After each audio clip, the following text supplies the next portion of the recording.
Hey, what's up, guys? John here. Jerome Powell just came out and said that inflation, sky-high inflation, could turn permanent. It's the opposite of what he said a year ago. Now, I believe, they say that inflation is 8.6%. Many would believe that it's 20, 30%, right? But I believe that it's going to go to 100% or 150% over the next 2 to 3 years. Here's exactly how I've came to this conclusion and why I believe that this is, in fact, and unfortunately, where we are headed. Right now, we're seeing a couple of unique things happen. We're seeing this Fed coin that's going to be coming to the economy, to America, in 2023. And this Fed coin is going to enable them to make direct, instant payments to you. If you remember the stimulus payments, they issued 3 of these stimulus payments. Many people waited a week or 2 weeks to 3 weeks for the check to come in the mail, right? Some people got direct deposit, but some people, a lot of people, can't wait. Gas is too expensive. Food is too expensive. They need the money now. And so if they bring out this Fed coin and they say, you know what, we're able to make this money, this payment to you directly, just download the app, put in your information, and the money will be available instantly. How many people of that 225 million group would download the app? I would have bet 50, 60, 70, 80%, right? A huge number will instantly download. It's just another app on their phone in their eyes, right? They're just going to download the app, and then what's ultimately going to happen is that we're going to see a couple unique things happen. We're going to see more money in the system and more money fighting over the same amount of goods. Generally, that means prices going up. And as that's happening, gas prices are going to be rising. And as gas prices rise, transportation costs rise, right? And as that happens, Jerome Powell is going to be increasing interest rates to quote unquote combat inflation. So as that happens, a couple things happen on the sidelines. One is that consumers have less money, right? Because the cost to service debt is more expensive. Credit cards get more expensive. Auto loans get more expensive. Personal loans get more expensive. Anything on adjustable rates get more expensive, right? This is going to really tamper the everyday consumer during this period. And small business owners and medium-sized business owners and all business owners, they have less liquidity available because the cost to borrow money is more expensive, right? And so you have a worse off consumer and a worse off business owner as we step forward into this inflationary environment and we're walking into this Fed coin scenario, right? This is why I believe that without doubt, inflation is going to get out of control over the next couple of years, right? And I share this, I talk about personal finance, real estate, business, and money on this channel. Share this so people can make smart investments and plan ahead because the world's going to get crazy, it's going to get expensive, and it's up to us to be, smart and responsible based on the current facts. The current facts of what we know, what they've said, and the data, right? This is all factual evidence. We can all look it up. This is what's going on, and I'll leave this in the show notes below.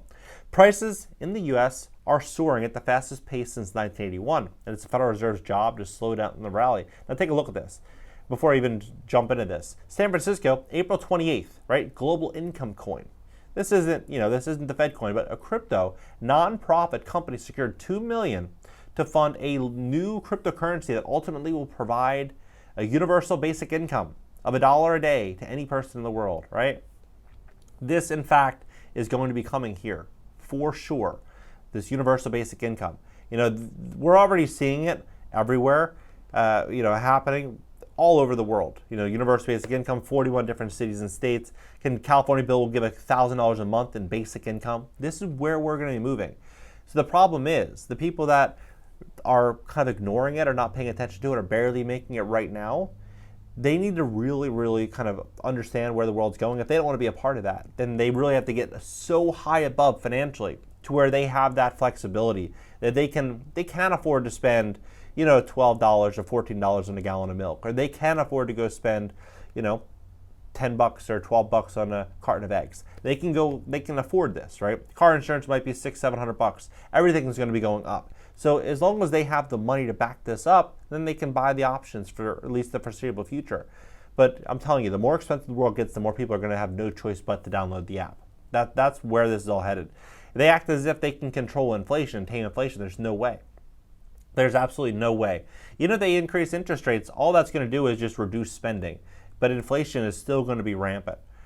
Making sure inflation doesn't become a permanent part of American life may be even more difficult task. And it's one Fed Chairman Powell didn't face a year ago. I mean, I don't understand how they didn't see this coming. If you keep interest rates at zero and you print, trillions upon trillions upon trillions of dollars, put money out into the system, and then supply chains get crushed because of all these restrictions and all these problems, and then, everything that they did almost seemed as though inflation would be the obvious outcome, right? Powell reiterated the importance of keeping inflation expectations at healthy levels with new urgency on Wednesday. While broad inflation accelerated to an 8.6 year-over-year rate in May, Americans still think that the problem should mend itself in the near future. I don't know what Americans think that, but apparently Americans think that. Expecting 3 years out inflation has held at 4% through the past year and currently sits below the highs seen in the fall.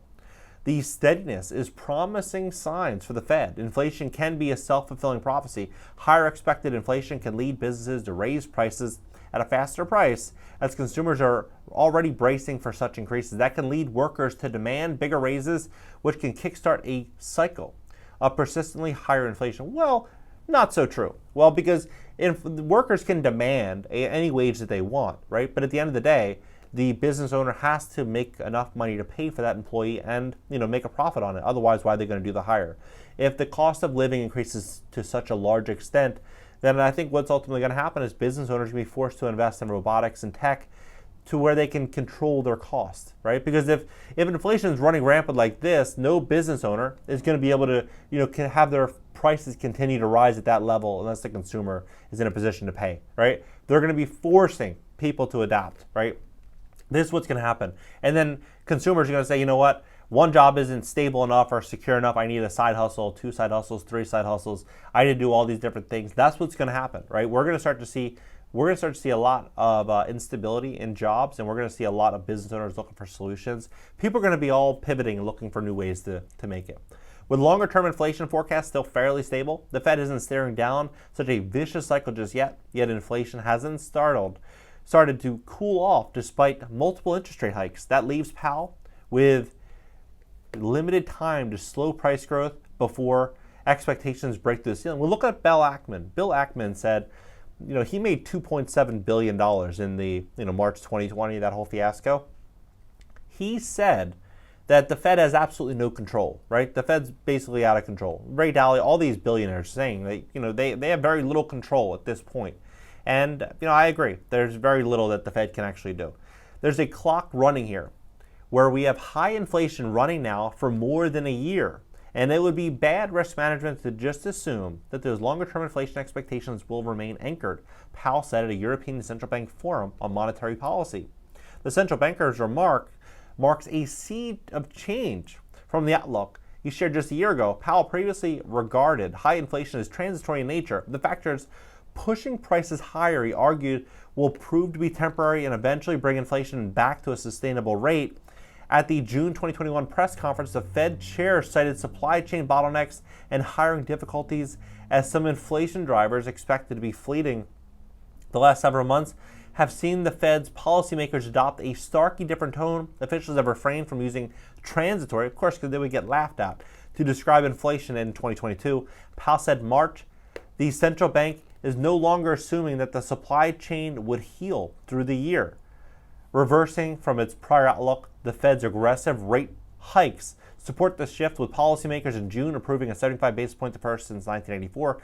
The Fed has pursued its maximum employment and price stability goal since 1970 by doing so today is a very different exercise than the one that we've had in the last 25 years when inflation was low. Powell said Wednesday, uncertainty around what the post-pandemic economy will look like leaves the central banks with little precedent for setting policy that played a significant role in letting inflation reach such dizzying heights. What did we get wrong? The funny thing is, what did we get wrong? That was really looking at the supply chain issues and believing that they would be solved relatively quickly. It was very deep in the tail kind of risk. Those are very hard to predict and assess when they come. I don't know about all that. I don't know about all that. It remains to be seen which inflationary environment becomes the new global norm. Advanced economies struggle with the below-target inflation in the decades leading up to the pandemic, yet the supply chain tangle and Russian invasion of Ukraine has exposed just how vulnerable the globalized economy has become. The global economy is now driven by very different forces than it was just 3 years ago, and it's possible that the disinflationary pressure of the past decade are gone for good, Powell said. The President, Christine Lagarde, went a step further, saying Wednesday she doesn't think the world will go back to an environment of low inflation. The path forward is murky and is unclear whether supply chains can heal in the near term as the Fed moves forward with its plan to cool the price surge, focusing on present-day data will just be as important as studying precedent. I think we now understand better how little we understand on inflation. I don't know about all that. We understand a lot about inflation. We just chose not to look at the truth. We didn't choose to look at the real information.